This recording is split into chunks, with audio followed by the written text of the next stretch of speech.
தமிழகத்தில் உள்ள மணல் குவாரிகளில் அனுமதிக்கப்பட்ட அளவை விட அதிக அளவு மணல் அள்ளப்படுவதாக புகார்கள் எழுந்தது. இதில் கிடைத்த வருமானத்தில் சட்டவிரோதமாக பணப்பரிமாற்றம் நடந்ததாக கூறி அமலாக்கத்துறை வழக்கு பதிவு செய்து விசாரணை நடத்தியது.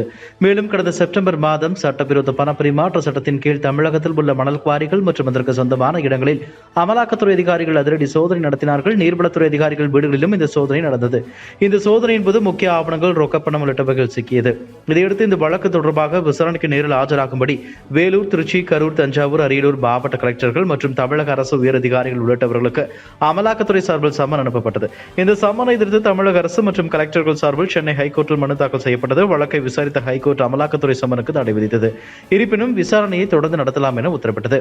இது தொடர்பான வழக்கு சுப்ரீம் கோர்ட்டில் விசாரணைக்கு வந்தது. வழக்கை விசாரித்த நீதிபதிகள் அமலாக்கத்துறை அனுப்பிய சம்மனுக்கு தடை எதுவும் விதிக்க முடியாது, இந்த வழக்கு முக்கியமானது என்று அமலாக்கத்துறை தெரிவித்துள்ளதால் குறிப்பிட்ட தேதியில் மாவட்ட கலெக்டர்கள் மற்றும் அதிகாரிகள் கண்டிப்பாக அமலாக்கத்துறை முன்பு ஆஜராக வேண்டும், இல்லை என்றால் கடும் நடவடிக்கை எடுக்கப்படும் என்று தெரிவித்தனர். இதற்கு தமிழக அரசு சார்பில் தற்போது மாவட்ட கலெக்டர்கள் தேர்தல் நடவடிக்கை தொடர்பான பணிகளில் ஈடுபட்டிருப்பதால் அவர்கள் ஆஜராகும் பட்சத்தில் தேர்தல் பணி பாதிக்கப்படும் என தெரிவிக்கப்பட்டது. இதை ஏற்றுக்கொண்ட நீதிபதிகள் பாராளுமன்ற தேர்தல் முடிந்த பிறகு வருகிற ஏப்ரல் மாதம் 25ஆம் தேதி அமலாக்கத்துறை முன்பு 5 மாவட்ட கலெக்டர்கள் மற்றும் உயரதிகாரிகள் ஆஜராக வேண்டும் என உத்தரவிட்டனர். மேலும் வழக்கு விசாரணையை மே மாதம் 6ஆம் தேதிக்கு தள்ளி வைத்தனர். சுப்ரீம் கோர்ட்டின் உத்தரவுப்படி வருகிற 25ஆம் தேதி மணல் கொள்ளை வழக்கு சம்பந்தமாக கலெக்டர்கள் நேரில் ஆஜராகி விளக்கம் அளிப்பார்கள் என எதிர்பார்க்கப்படுகிறது. கர்நாடக மாநிலம் பெங்களூருவில் நடந்த நிகழ்ச்சியில் அமித்ஷா பேசும்போது, கூடாரத்தில் இருந்த ராமருக்கு பிரம்மாண்ட கோயிலை பிரதமர் மோடி கட்டியுள்ளார். ராமர் கோயில் கும்பாபிஷேக விழாவில் காங்கிரஸ் தலைவர்கள் பங்கேற்கவில்லை. ஊழல்வாதிகளை சிறையில் அடைப்பதாக வாக்குறுதி அளித்து ஆட்சிக்கு வந்தோம். ஊழல்வாதிகளை சிறையில் அடைக்கக்கூடாதா? கர்நாடகாவில் உள்ள 28 லோக்சபா தொகுதிகளிலும் பாஜக மற்றும் மதச்சார்பற்ற ஜனதா தளம் கூட்டணி வெற்றி பெறும் என்று கூறினார். பிரதமர் மோடிக்கு நாட்டு மக்கள் முழு ஆதரவு அளித்து வருகின்றனர். கர்நாடகாவில் வறட்சி நிலவுகிறது. நிவாரணம் கோரி மத்திய அரசுக்கு பரிந்துரைகளை அனுப்புவதில் மாநில அரசு தாமதம் காட்டுகிறது. லோக்சபா தேர்தலில் ஒரு பக்கம் பிரதமர் மோடி தலைமையிலான தேசிய ஜனநாயக கூட்டணி போட்டியிடுகிறது, மறுபுறம் ஊழல் மற்றும் குடும்ப அரசியலில் ஈடுபட்டு வரும் இந்தியா கூட்டணியினர் போட்டியிடுகின்றனர் என தெரிவித்தார். தமிழகத்தில் மக்களவைத் தேர்தல் வரும் ஏப்ரல் 19 தேதி நடைபெற உள்ளதால் இன்னும் சில வாரங்களை உள்ள நிலையில் தேர்தல் பிரச்சார வேலைகளில் அரசியல் கட்சியினர் தீவிரமாக ஈடுபட்டு வருகின்றனர். ஆளும் திமுக அரசு ஏற்கனவே அமல்படுத்தப்பட்டுள்ள திட்டங்கள் குறித்தும் மக்களிடம் கூறி தீவிர வாக்கு சேகரிப்பில் ஈடுபட்டு வருகின்றனர். தென்காசி மக்களவைத் தொகுதி திமுக வேட்பாளராக ராணி ஸ்ரீகுமார் போட்டியிடுகிறார். இவரை ஆதரித்து திமுக அமைச்சர் அனிதா ராதாகிருஷ்ணன் தென்காசி பகுதி பூலாங்குளம் பகுதியில் பிரச்சாரத்தில் ஈடுபட்டார். அப்போது மகளிர் இலவச பேருந்து பயணம் திட்டம் பற்றி கலகலப்பாக மக்களிடத்தில் எடுத்து கூறினார்.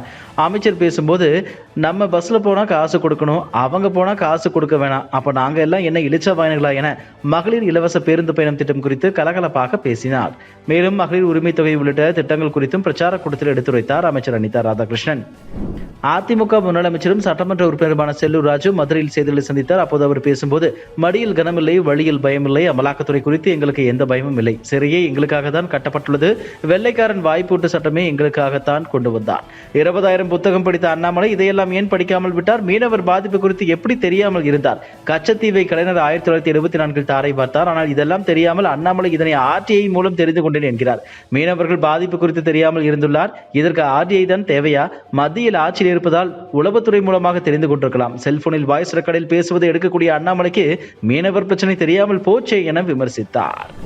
மக்களவைத் தேர்தலில் கடந்த முறை போல அல்லாமல் இந்த முறை எப்படியாவது அதிக தொகுதிகளை கைப்பற்ற வேண்டும் என்று அதிமுக தலைவர்கள் தீவிரமாக தேர்தல் வேலைகளில் ஈடுபட்டு வருகின்றனர். ஒரு பக்கம் தீவிர பிரச்சாரம் செய்து வந்தாலும் மறுபக்கம் கட்சி நிர்வாகிகள் சோர்ந்து விடக்கூடாது என அதிரடி அறிவிப்புகளும் அதிமுக சார்பில் வெளியாகியுள்ளது. அதிமுக சார்பில் திருச்சி மக்களவைத் தொகுதியில் பி. கருப்பையா என்பவர் போட்டியிடுகிறார். இவரை ஆதரித்து திருச்சி தொகுதி அதிமுக நிர்வாகிகள் தீவிர பிரச்சாரத்தில் ஈடுபட்டு வருகின்றனர். அதிமுக முன்னாள் அமைச்சர் சி. விஜயபாஸ்கர் கட்சி நிர்வாகிகளுக்கு ஒரு முக்கிய அறிவிப்பு வெளியிட்டுள்ளார். அதாவது, திருச்சி மக்களவைத் தொகுதியில் அதிமுக வேட்பாளர் கருப்பையாவை வெற்றி பெற வைக்க வேண்டும். அப்போது அதிக வாக்குகள் பெற்று தரும் நகர செயலாளர்களுக்கு இன்னோவா கார் பரிசாக வழங்கப்படும் என்றும், வட்ட செயலாளர்களுக்கு 5 பவுன் தங்க சங்கிலி பரிசாக வழங்கப்படும் எனவும் கட்சி நிர்வாகிகளிடம் கூறியதாக தகவல் வெளியாகியுள்ளது. டெல்லி மதுபான கொள்கை முறைகேடு வழக்கில் டெல்லி துணை முதலமைச்சராக இருந்த மணிஷ் சிசோடியா, MP சஞ்சய் சிங், டெல்லி முதலமைச்சர் கெஜ்ரிவால் என ஆம் ஆத்மி கட்சியின் முக்கிய தலைவர்கள் தற்போது கைதாகி சிறையில் அடைக்கப்பட்டுள்ளனர். இந்த நிலையில் டெல்லி MP சஞ்சய் சிங் தனக்கு ஜாமீன் கோரி சுப்ரீம் கோர்ட்டில் மனு தாக்கல் செய்தார். இந்த மனு விசாரணைக்கு வந்தபோது சஞ்சய் சிங்கிற்கு ஜாமீன் அளிக்க அமலாக்கத்துறை ஆட்சேபம் எதுவும் தெரிவிக்கவில்லை. இதையடுத்து சஞ்சய் சிங்கிற்கு சுப்ரீம் கோர்ட் ஜாமீன் அளித்தது. மேலும் இந்த உத்தரவை வேறு வழக்குக்கு முன் உதாரணமாக எடுத்துக் கொள்ளக்கூடாது என்று சுப்ரீம் கோர்ட் தெளிவுபடுத்தியுள்ளது. நாம் தமிழர் கட்சி சார்பாக மைக் சின்னத்தில் போட்டியிடும் கரூர் லோக்சபா தொகுதி வேட்பாளர் டாக்டர் கருப்பையாவை ஆதரித்து தேர்தல் பிரச்சாரத்தில் சீமான் பேசும்போது, கூட்டணி சேர்த்து சண்டைக்கு வருவது கோழை, பல தேர்தல்கள் நடந்திருக்கிறது. நாங்கள் குறை கேட்க வந்த பிள்ளைகள் அல்ல, உங்கள் குறை தீர்க்க வந்த பிள்ளைகள். 1000 ரூபாயை கொடுப்பதை சாதனையாக திமுக சொல்கிறது. 1000 ரூபாயை அவர் அப்பா மோர் விற்று நெல் மிளகாய் விற்று சிறுகு சிறுகு சேர்த்து கொடுத்த காசா? எங்கள் காசை திருப்பி கொடுப்பதெல்லாம் சாதனையா என கேள்வி எழுப்பினார். இதுபோன்ற செய்திகளை மேலும் தெரிந்து கொள்ள எங்களது யூடியூப், ஃபேஸ்புக் மற்றும் ட்விட்டர் ஆப்களை சப்ஸ்கிரைப் செய்யவும்.